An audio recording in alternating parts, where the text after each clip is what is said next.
కేంద్ర రాష్ట్ర ప్రభుత్వాలు అనుసరిస్తున్నటువంటి ప్రజా వ్యతిరేకమైనటువంటి విధానాలపై సిపిఎం పార్టీ కమ్యూనిస్టులు నిరంతరం పోరాటాలు నిర్వహిస్తుంటే కమ్యూనిస్టులు కాంగ్రెస్ కు తొత్తులుగా మారారనేటటువంటి పద్ధతుల్లో కేసీఆర్ వ్యాఖ్యానించడాన్ని సిపిఎం పార్టీ రాష్ట్ర కమిటీ తీవ్రంగా ఖండిస్తుంది. కమ్యూనిస్టుల గురించి మాట్లాడేటప్పుడు నోరు అదుపులో పెట్టుకుని మాట్లాడాలని చెప్పి కేసీఆర్ ని హెచ్చరిస్తున్నాం. కేంద్ర ప్రభుత్వం రాష్ట్ర ప్రయోజనాలకు భిన్నంగా శ్రామిక వర్గాలకు వ్యతిరేకంగా అణగారినటువంటి తరగతులకు వ్యతిరేకంగా విద్య, వైద్యం, ఉపాధి అవకాశాలు లేకుండా మొత్తం సంపదనంతా కూడా కార్పొరేట్ సంస్థలకు దారదత్తం చేసేటటువంటి పద్ధతిలో కేంద్ర బడ్జెట్ ప్రవేశపెడితే ఎందుకు కేసీఆర్ మాట్లాడడం లేదు?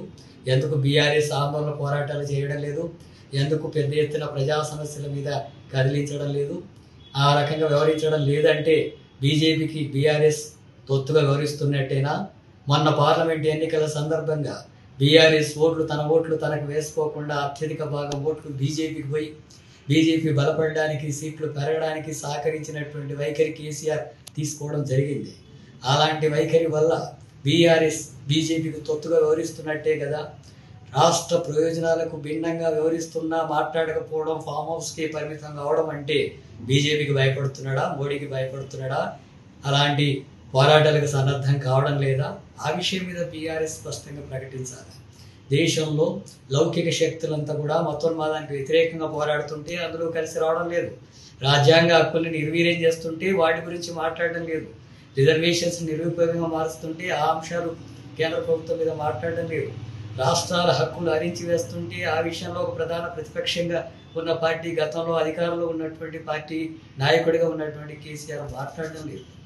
అలాంటి మతోన్మాద రాజకీయాలకు వ్యతిరేకంగా లౌకిక పార్టీగా వ్యవహరించాల్సినటువంటి పద్ధతిలో వ్యవహరించకపోవడం అనేటటువంటిది దాని పట్ల స్పష్టత ఇవ్వాలి.